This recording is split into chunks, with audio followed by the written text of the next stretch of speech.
Hi guys. If you don't like creepypastas or just Jeff the Killer in normal, look out now, since I'm going to be telling you the story of Jeff the Killer and what is so scary about it. Alright, so once upon a time, so there was a kid aged around 14 called Jeff. He used to get bullied, and there was his brother, which was about 10 or 11. Let's just call him Bob. So it's probably I did the scariness of it, but F it. Bob. So once they were walking along the bus stop. Walking along to the bus stop to get bus to go to their school. When they seen a really fat,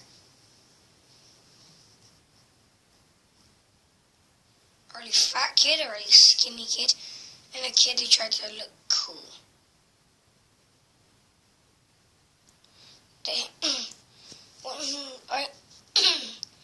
This is kind of my version of added and deleted stuff. They went over and started to say, there was no room on the bus stand thingy because they were taking it up, so Jeff said, "Can you move?" And he said, "Give me money and I will." He said no and gave him a light shove before he got out a knife and launched at him. So Jeff instantly told Bob to run, and he took care of it. The guy took a swing and he grabbed his fist and threw him back down onto the ground before snapping his arm. The next boy came out with a homemade flamethrower, which is not a gas can, deodorant can and lighter. He did one spray, but Jeff didn't care. He ran up and grabbed him by his legs and smacked him into the ground before getting his head up and smacking him multiple times by his hair. And then there was the skinny kid called Ronald.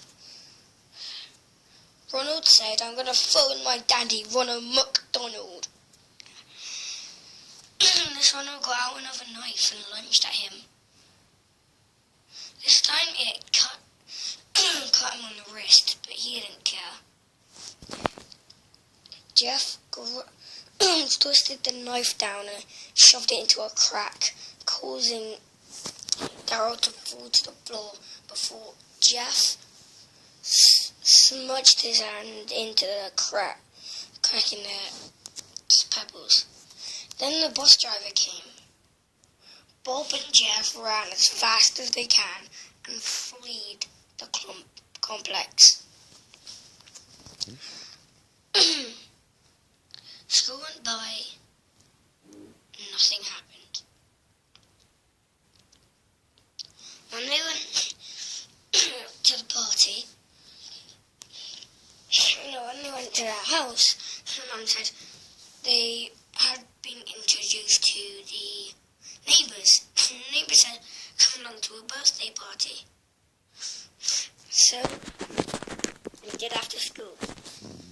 Everybody was wearing something nice and posh, but Jeff, he just wanted some jeans and a hoodie. A white hoodie. With a pair of old sneakers. As he got to the party, all the adults were chatting in this big room. He thought that was boring. He went outside in the yard to see loads of little kids wearing cowboy hats and shooting childhood toy guns. He didn't really think that was fun, but then a kid approached him and said, "Have mine, I need to go now." So he put it on and started shooting. It got pretty fun. Played dead a few times, blah blah blah. But then the boys from the bus stop appeared. They jumped over the fence with guns. Everybody ran out, and Jeff was there to stay. Bob tried to hold Jeff back, but he just said, "Get out." They started shooting. Jeff disarmed one of them and was stamping on his head repeatedly. Next, Jeff got out a razor blade that he got out a pencil sharpener that he used from school. He snapped out the razor blade and threw it right into a guy's shoulder before dragging it all the way down back to his hip. He fell to the floor in agony and pain. He had to run upstairs since the guy who got his razor bladed had to go and that got up again.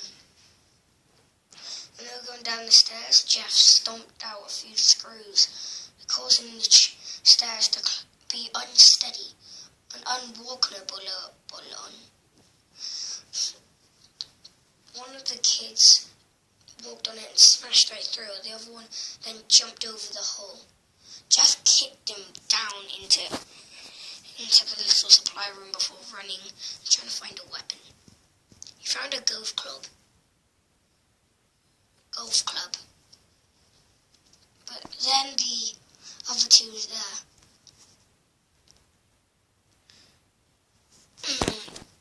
So he beat one up before the golf club snapping over the sheer force of him breaking over his head. But then he got knocked to the floor by one of the boys as gasoline was sprayed all over him.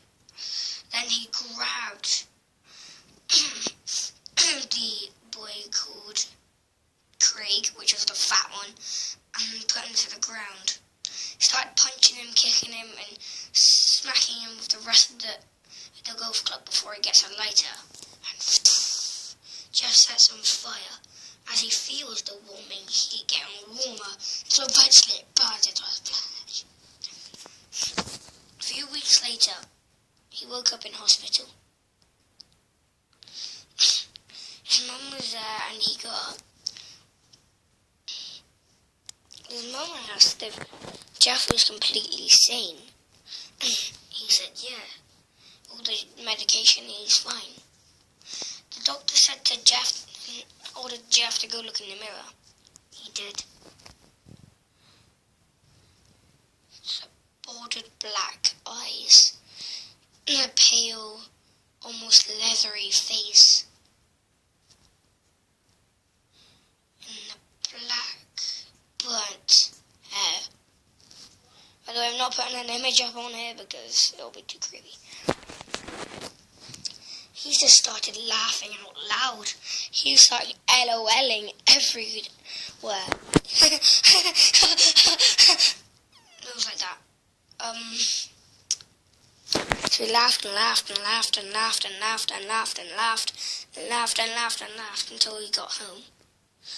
When he got home, he refused to eat his tea. And he would always be in the kitchen observing the knives. And then once it was bedtime or whatever, his mum got up to see the light in the bathroom. Right, so definitely, even if you are not scared of this now, you should really definitely log away or skip the video, because this is now to get some deep stuff, okay? So zone out the video now if you are scared. Zoned out, I'll give you a little bit of time. Alright, you should have went across by now, if you're not that scared. Look, Jeff had the biggest knife in the kitchen, carving a smile across his face and burnt off his eyelids. His mum said, "Jeff, what are you doing?" Jeff replied, "Do you think I'm pretty?" And then his mum replied and started, yes. He said, "I burnt out my eyelids so I can always see you. And I carved my face because I can always smile. Just for you, Mummy." He let out an embracing hug, blood dripping down her nightie. She said, "I'll go see you. Dad thinks you're beautiful." She runs to Dad. He runs to Jeff's dad and says, "Get the gun." Jeff then went out in the hallway and said, "You lied," before killing them both. And then he went to his brother's room. Poor Bob, man, poor Bob. And you know what, because he's so poor, I said, the window was flung open and there was nowhere to be seen. Bob must have expected what was about to happen. Anyway, Jeff jumped out the same window and ran away into the distance. Police did not got the doctor arrested, but there was nothing to do with him. In fact, none of the medication or anything did it. It was the way he resembled his face. Thanks guys for hearing this one. I know it was a little bit gruesome, but I want to get more into some scary stories, because like Halloween came and gone, but I want to keep this up, and you don't have to watch this if you're scared of Jeff the Killer. See you guys in the next episode. Bye.